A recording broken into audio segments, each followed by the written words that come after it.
Can you guys hear me? Okay.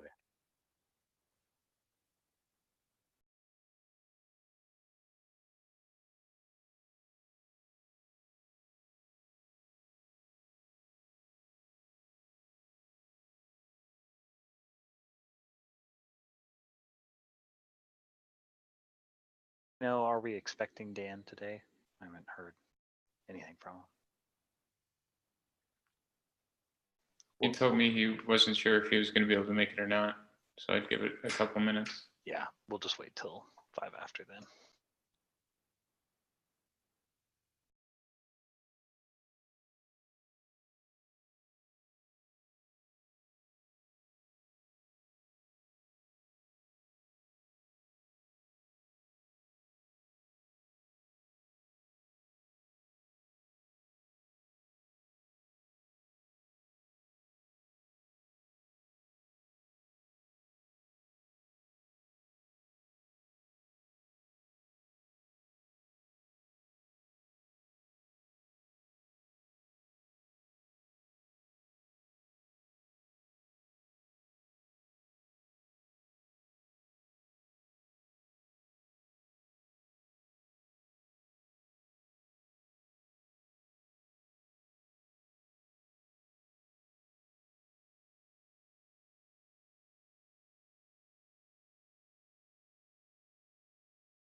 Gretchen, I just re-forwarded the email.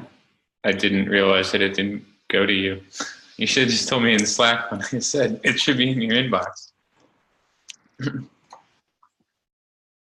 Sorry, yeah, I didn't check my inbox, and then I responded to your Slack message, but yeah, or I thought I did. Maybe I didn't. I didn't see anything. Oh, well. Well, thank you. Was it easy though to just forward? You didn't have to rescrape. I mean, this makes me unsure that when I ran it again, the configuration was correct. But I forwarded it because that was easy. I can also run it again. It's just that there's another question I have posted that nobody has responded to that's important, because as load on everything is increasing, it's making our ability to generate sheets slower and more painful. So in order to make it run correctly, because you saw the errors that it spit out on the automated run, I had to like slow it way down. And it's already super slow. So like, it's not like we don't have time to run it or anything. It's just annoying that now it takes like half an hour to run instead of like a minute. So I would like to just fix that problem. The question that you're referring to, Rob? That's the one about include earliest. Oh, okay. So I made a PR for it because it seemed straightforward, but I'm not going to merge something that adds a totally new API until other people are like, yeah, that seems reasonable. Yeah. So it's just like we've had include latest when you query pages. So I just added include earliest, which does what it sounds like, just like include latest, regardless of the time frame that you've set for each page that's returned, includes the earliest version of the page or the latest version of the page. And is that a new field on the like page object or whatever? Yeah, so it's just earliest, because we had include latest, which just added a field called latest, and now include earliest adds the field called earliest. Well, so we're at 5 after now, so let's go ahead and just jump on in. And Okay. Dan joins us. That's great. So Gretchen, let's start with analyst updates.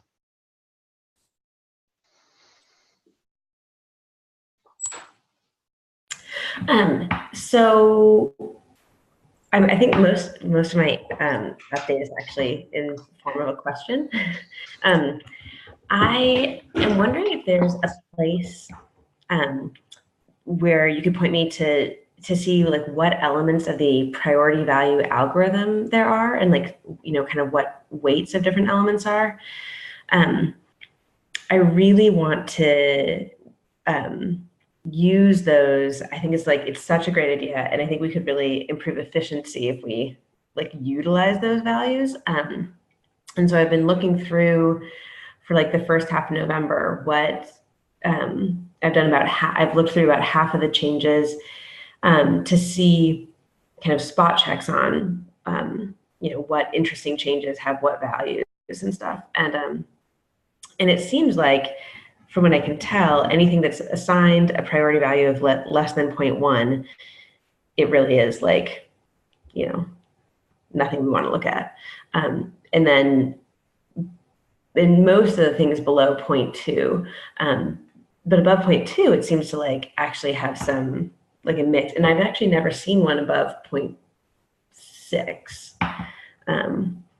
So anyway, so just like curious about that, because I think my goal eventually is to see, can we just tell analysts like only look at changes above this certain threshold, so they could do more domains, because right now we're only looking at a fraction of our domains.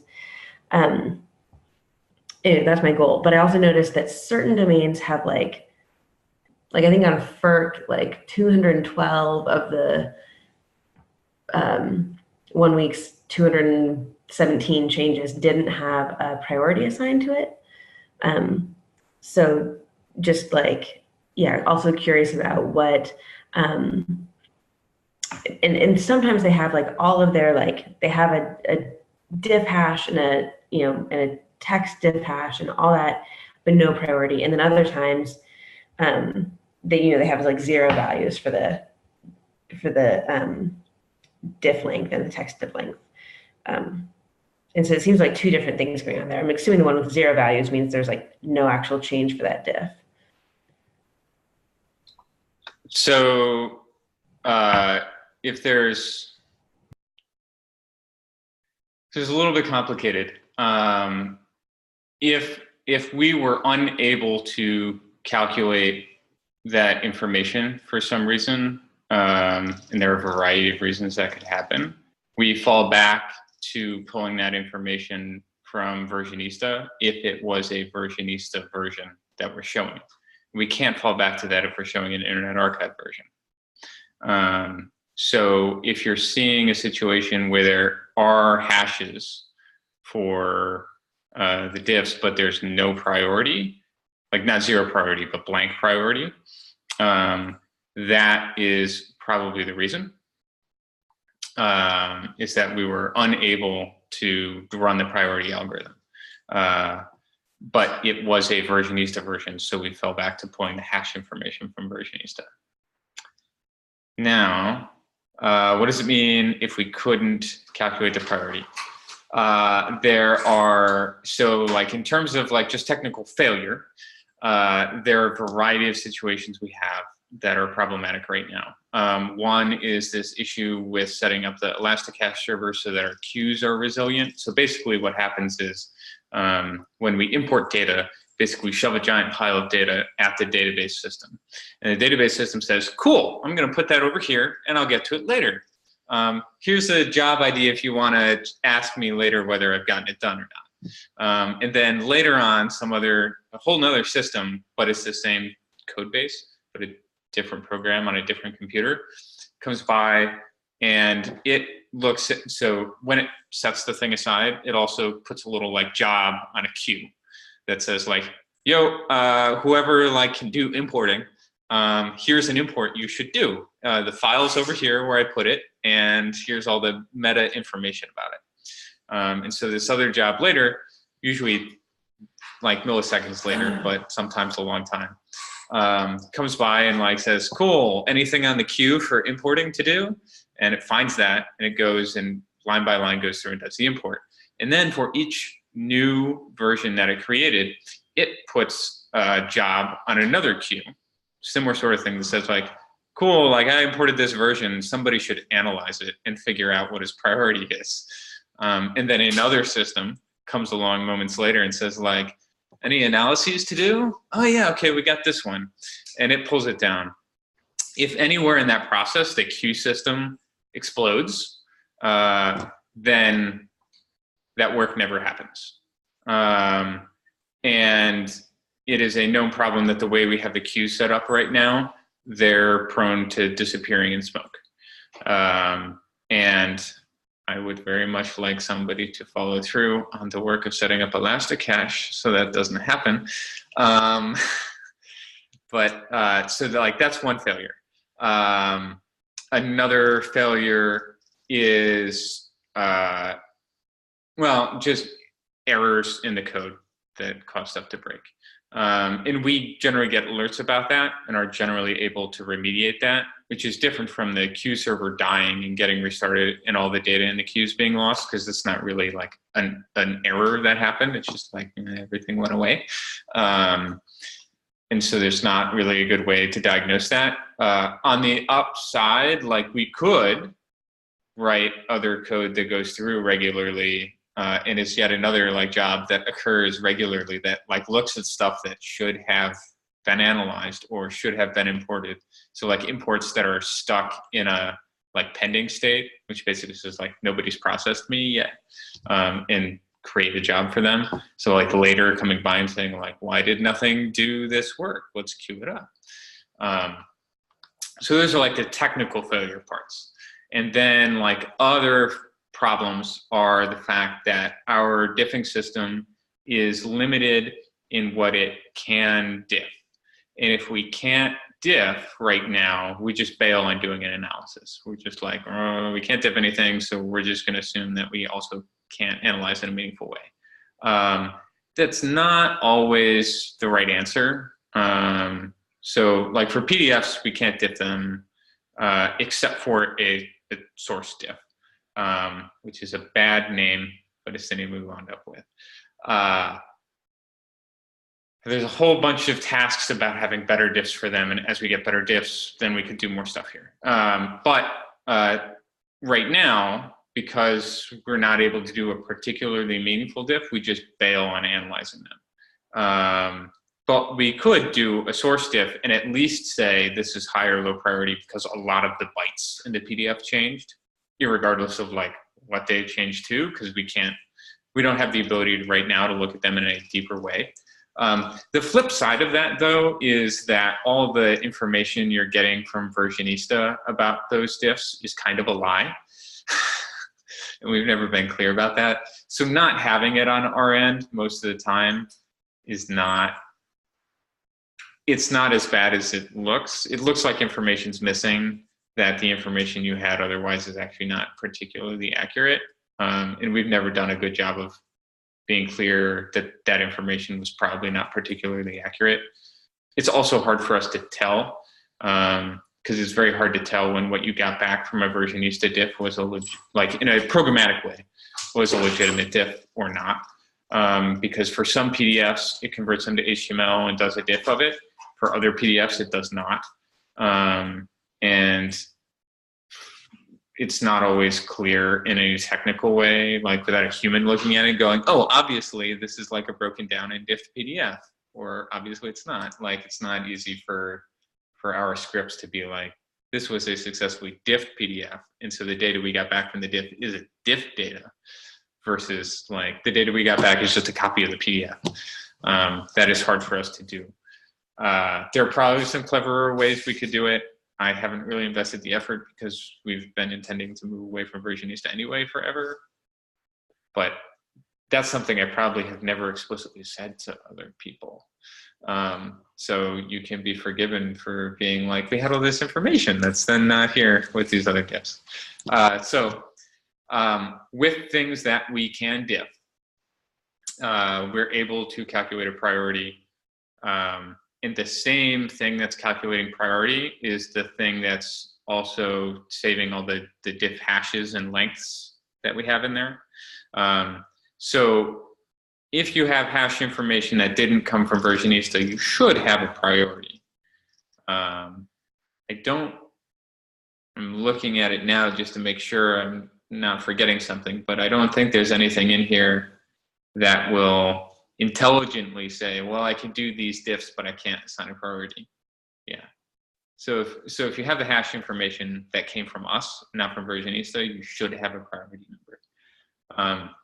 The stuff I forwarded you, so the other thing I think I posted in Slack a while back was that I made a whole bunch of fixes to the thing that generates sheets, and a whole bunch of fixes to this analysis process, to the things related to the queues, and to the analysis algorithm, and all of those places. And so last week it should have been improved, and this week it should be much improved. So if you look at it, the output should also be much clearer. If it couldn't analyze, you're going to get question marks there. And if the hash for the diff represents like no change. Previously, sometimes, depending on how the hash was calculated, even if it represented no change, we might show you the hash. And the hash of like nothing is still like a complicated number. It's not obvious that it's nothing. Now we do a lot more work to identify all the different hashes that variously identify nothing, because there's more than one, because different systems diff in different ways. And we intelligently throw out the hash and say there was no change in that hash column. So all that information should be much clearer in this week's. The other thing that got fixed there was Liz pointed out an issue where instead of just falling back from our info to Versionista's info, in certain situations we could just mix them up. And then it looked really confusing when the fields didn't seem to match up correctly with each other. So we no longer do that. So that should also be clearer and more sensible. Does that cover everything? I posted a link also in chat to the diff algorithm if you want to see it. Hopefully it's fairly readable. Oh yeah, that's perfect. Sure. But Okay. it's still a lot of code. But that'll help you see like exactly what it's doing. And obviously like none of that is set in stone either. So there's plenty more that we intend to change, right? Like adding a list of keywords and really highly prioritizing those. Right, yeah. And that's not in here. Thank you so much. This really, really helped. Oh, and the other thing I wanted to say is I think it makes sense that you're not seeing a lot of really high priority values. I think in actuality, there's probably a big gap between like something like 0.6 and something like 0.9, because even a lot of content changing on a page is generally not most of the page. And if most of the page changed, probably what happened is it flipped from like a normal page to like a 404, or like they threw away that page and redirected you to something totally different. And so you're going to go from like a lot changed, which is still like 0.6, to like everything changed, right? Which is nearly 1. And so there's probably a big gap in that middle where you're like unlikely to have so much of the page changing without pretty much wholesale changing the page.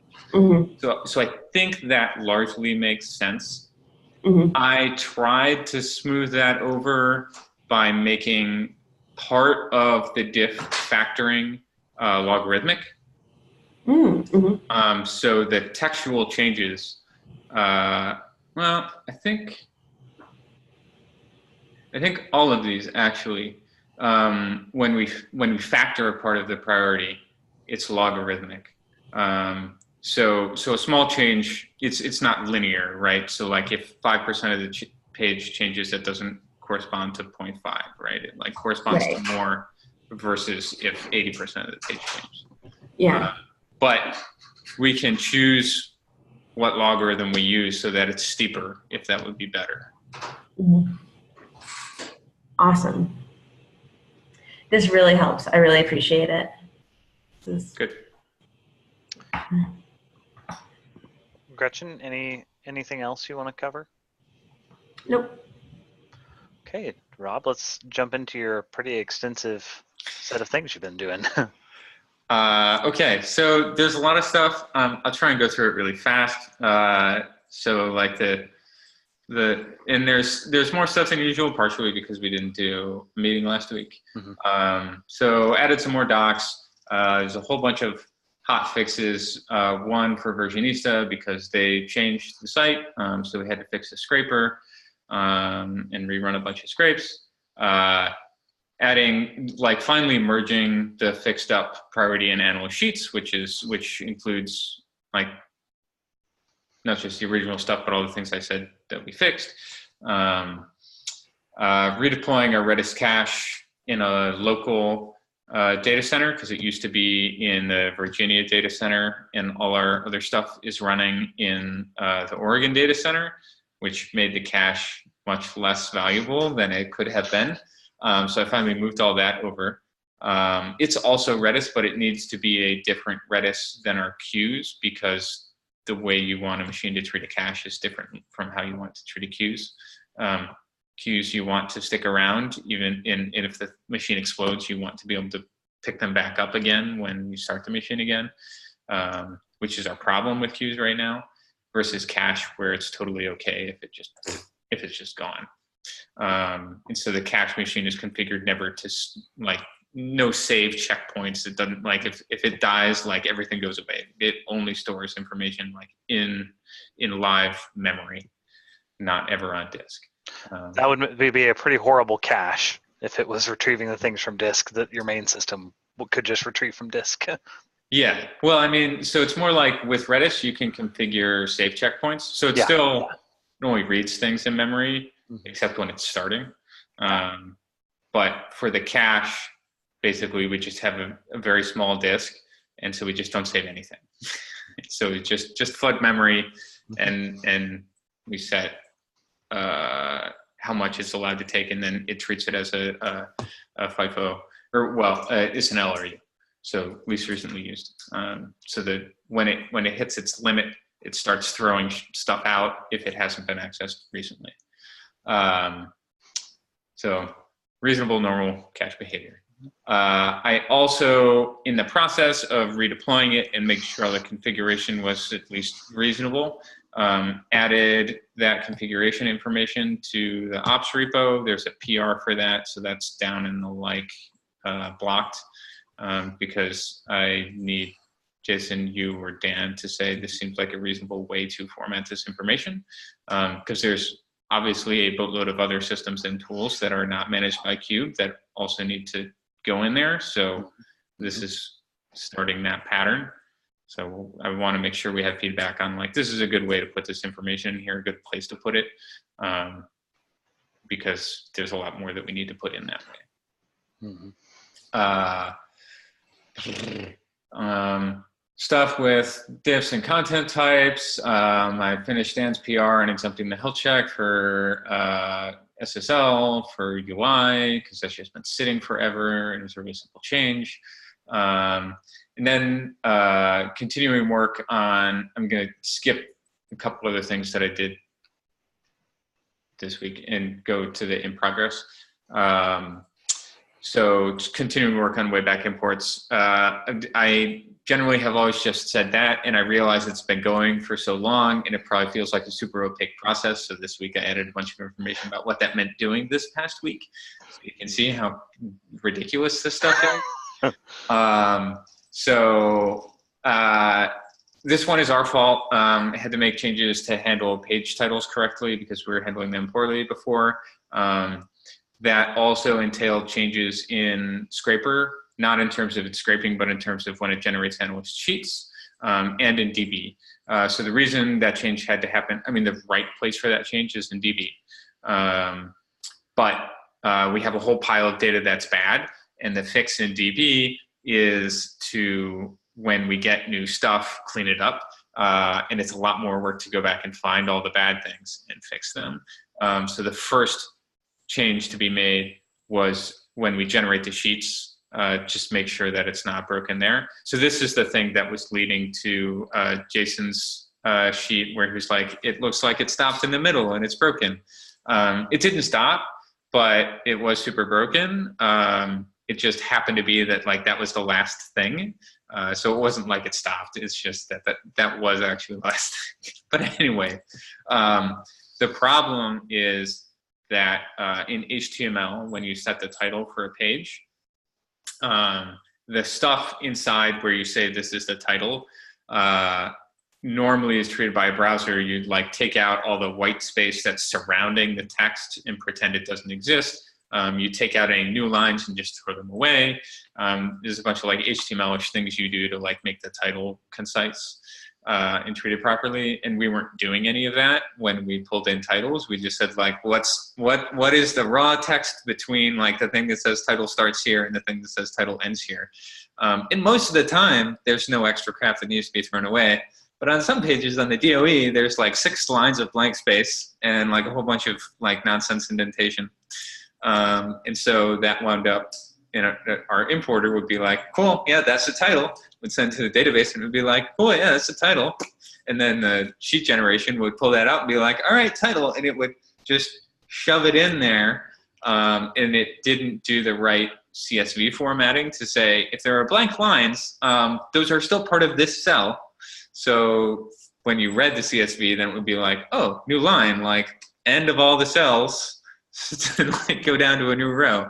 So a new row would start in the middle where you'd have several rows for all the blank lines on the title, right? And then a row that started with the second half of the title and then all the rest of the cells.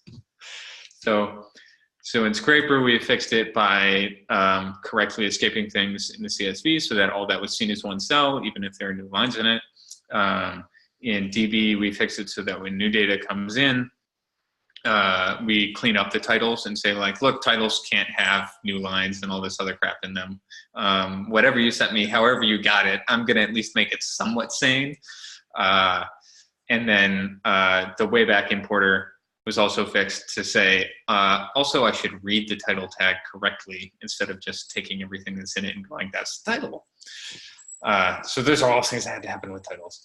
And that was all our fault. And then everything else is nuttiness with Wayback. So Wayback is broken when it comes to gzip. So we have this really crazy fix both in DB and in the Wayback importing to work around Wayback's broken gzip handling. The one in DB is still waiting for somebody to look at it and say that seems reasonable. I would like somebody to look at it and say it seems reasonable, because addressing it in this way is tightly tied to whatever tool we use for making HTTP requests. And if we ever want to change that tool for any of a variety of reasons, we have to refigure out how to do this with a new tool, because basically it entails reaching down into the nuts and bolts of the tool and saying, yeah, I know you normally treat things like you should with HTTP, but in this case, I'm going to do all this other stuff, which is generally not a great practice. But I figured it was worthwhile here because we load so much data that making sure that we can load, because the alternative here is saying Internet Archive never gzip anything when you send it to us. So just send us the full uncompressed pile of stuff. And often that can be like an 80% difference in size.